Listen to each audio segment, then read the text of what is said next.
ওই সুইসাইড নোটটা fake fake fake fake.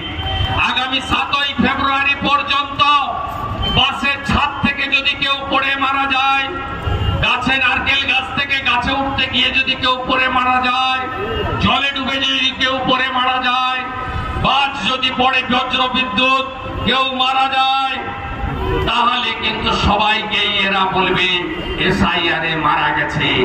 এদের মিথ্যা লগ্নে জন্ম। বিজেপি এপ্রিল মাসে এলে প্রথম নজরুল মঞ্চে মিথ্যাশ্রী পুরস্কারটা আমরা পিসি মমতা ব্যানার্জিকেই দেব।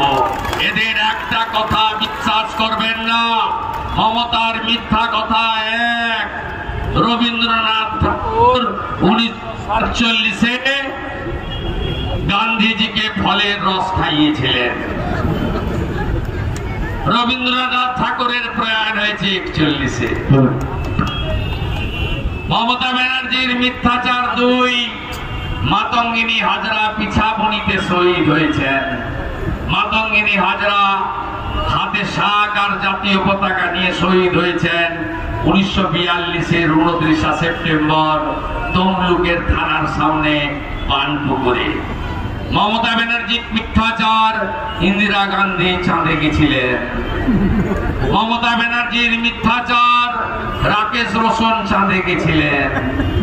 মমতা ব্যানার্জির মিথ্যাচার, 1500 কেজি ওজনের বাচ্চা জন্মগ্রহণ করে।